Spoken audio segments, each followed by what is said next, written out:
Rĩrĩ ũrugarĩ wa kambeini cia kĩũteti wanjĩte kũthegea bũrũri-inĩ ũrĩrĩ tũkuhĩrĩirie kĩthurano kĩa mwaka wa 2022.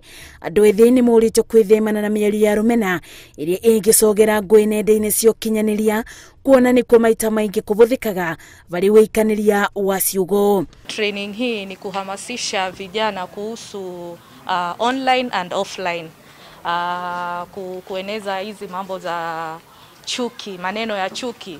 Kaunti-inĩ ya Kwale nĩkuo mathomo maya mambĩrĩirie magĩtongorio nĩ gĩkundi kĩmwe gĩtarĩ gĩa thirikari, andũ ethĩ makĩrwo ũrĩa mangĩbota kwĩthemana na ciugo iria ingĩakĩrĩrio rugarĩ gatagatĩ-inĩ ka mũingĩ ona ndũrĩrĩ itiganĩte.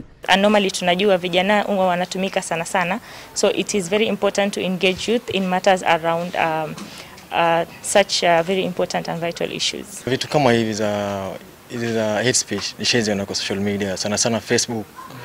Kuna hizi groups zenye ziko na mambo na siasa. Unapata pale, yani ni group imekuwa created specially ya wanasiasa kama kujicampaign. Si wao wana run zile vitu, lakini kuna watu ambao wana run. Makĩria ma andũ ethĩ 3,000 nĩo matanyĩtwo kũgunĩka na mathomo maya.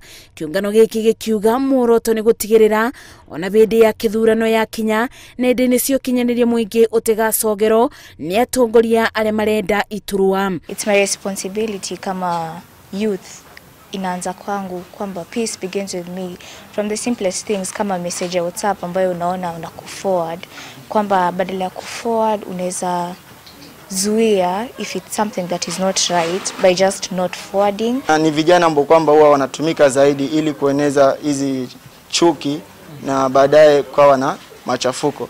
Kwa hivyo nadhani ni project ambayo kwamba itatupatia mazao tukilinganisha kuwa tunakaribia uchaguzi mkuu wa 2022 na joto la kisiasa lishaanza nchini. Ni muhimu to curb this hii situation kitambo ifikie hiyo wakati tuwe tushawaelimisha. Vamwe noguo andũ ethĩ nĩ maririkanĩtio nĩ mũituge cia bũrũri makĩũrio kũrũgama na kinyi matikagwe gĩterenge-inĩ gĩkĩ kĩrĩa kĩanaikia aingĩ ũgwati-inĩ. Ngĩribotera Inooro TV, njĩtagwo Masi wa Ndia wa Mũrĩithi.